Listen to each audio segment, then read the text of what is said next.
Bismillahirrahmanirrahim. Assalamualaikum warahmatullahi wabarakatuh. Alhamdulillah, anak-anak sekalian yang dirahmati Allah. Pada kesempatan yang ini kita bisa mempelajari kembali pembelajaran bahasa Sunda ya. Hari ini, insya Allah melalui video ini kita akan belajar tentang kalimah panyaram. Apa itu kalimah panyaram dan seperti apa itu kalimah panyaram kita akan bahas. Nah, baik, sebelumnya kita akan awali dulu dengan ucapan basmalah bersama-sama saja. Bismillahirrahmanirrahim. Baik. Nah, anak-anak sekalian, kalimah panyaram kalau dalam bahasa Indonesia bisa disebut juga dengan kalimah larangan, ya, atau kalimat larangan. Nah, kalimah panyaram teh nyaeta kalimah nu sina mangrupa larangan kana hiji pagawean. Kalimat yang isinya itu merupakan larangan terhadap satu pekerjaan tertentu atau larangan terhadap sesuatu. Nah, itu yang disebut dengan kalimah panyaram ya atau kalimat larangan. Nah, kalimat larangan ini atau kalimah maaf ini salah ya, bukan kalimah pananya. Harusnya sebentar.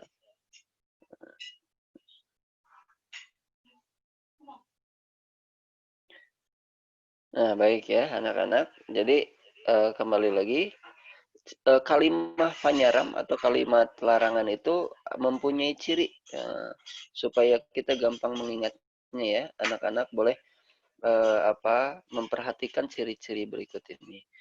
Nah, yang pertama, kalimat panyaram itu cirinya kecap panyaram ya, atau kata larangan.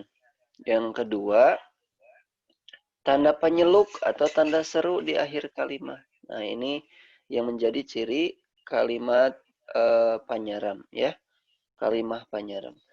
Nah, sekarang kita bahas apa itu kecapan panyaram ya. Nah, kecap panyaram misalkan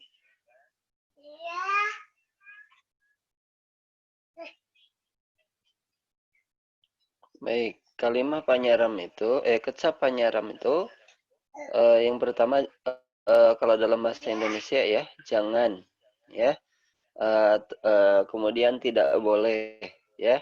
Kalau dalam bahasa Sunda tidak boleh itu bisa disebut juga tekenging ya. Nah, atau jangan itu ulah, entong ya.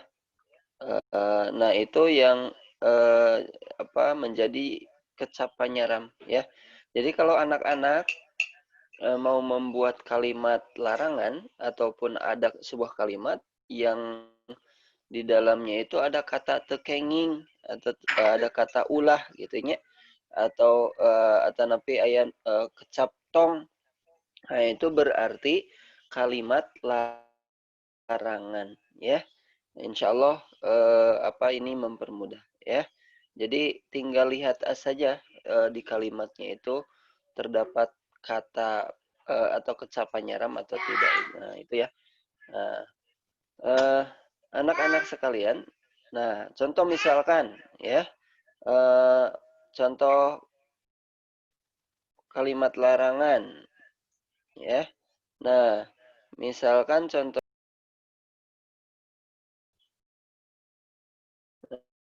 misalkan kalimat larangan ya. Yang pertama, anak-anak boleh baca ini ya. Nah, coba dibaca sama absen nomor berapa ya? Nomor 1 deh. Silahkan baca.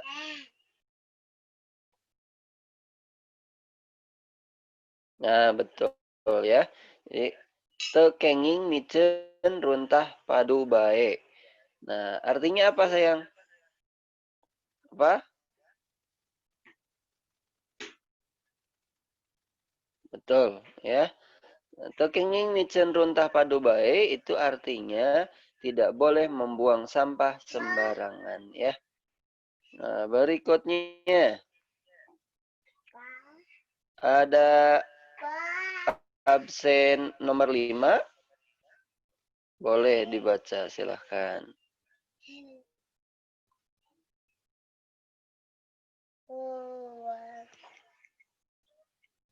Betul ya. Nah, artinya apa?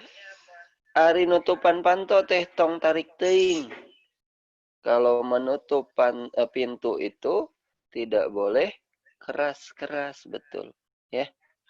Nah, berikutnya boleh dibaca sama nomor absen 20 deh.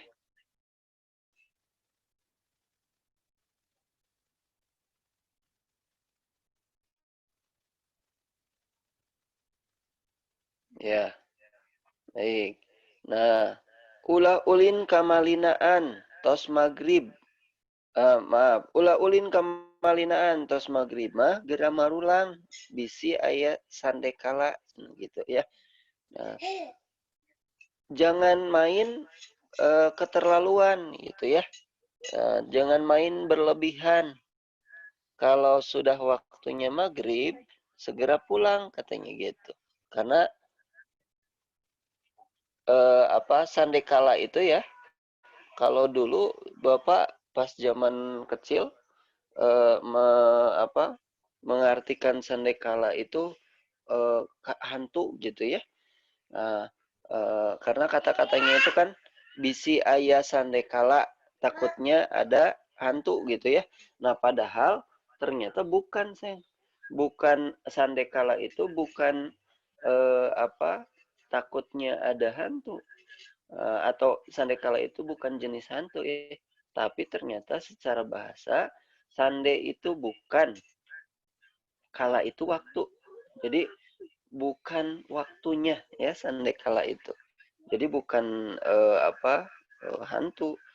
Eh, Artinya itu sandekala arti dari sandekala itu bukan waktunya. Jadi kenapa orang tua dulu kalau sudah maghrib itu suka dibilang gitu ya ke anak-anak itu. Bisi ayah sandekala maksudnya mah bukan waktunya untuk bermain gitu ya. Tapi waktunya untuk sholat ya, untuk beribadah gitu. Nah, dan di kampung-kampung rata-rata ya, karena ada himbauan seperti itu dari orang tuanya, sehingga anak-anaknya itu pada ngaji ya pada maghrib itu. Biasanya fokus ke ibadah dulu ngaji. Bapak juga dulu boleh nonton TV itu setelah bada isya, setelah mengaji, setelah beres sholat gitu ya, baru boleh nonton TV kembali. Nah, jadi ini sandekala itu sekali lagi bukan ini ya, bukan hantu, tapi eh, secara bahasa itu adalah bukan waktunya gitu ya. Nah, berikutnya ini boleh dibaca sama absen terakhir deh.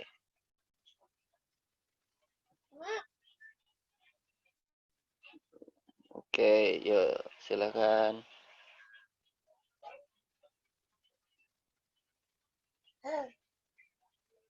Nah, betul ya. Nah, ari barang tuang teh tekenging sabari tatih, komo sabari mapah mah doraka eta teh. Nah, artinya apa?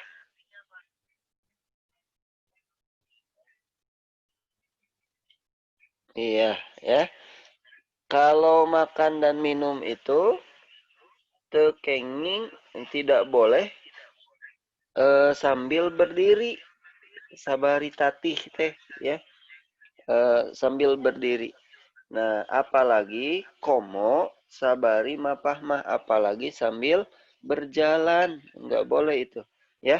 Doraka eta teh. Nah, doraka itu istilah yang digunakan oleh orang tua zaman dulu sebetulnya ya, oleh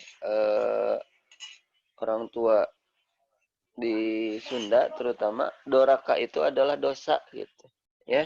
Jadi eh, biasanya istilah-istilah ini digunakan oleh orang tua dulu ya. Itu anak-anak sekalian, untuk kalimat larangan pada intinya anak-anak tinggal lihat saja eh, cirinya ya. Ada kata tidak boleh, ada kata jangan. Kalau bahasa Sunda ayat kecap tekenging, entong atau ulah ya. Nah, itu disebut dengan kalimat penyeram.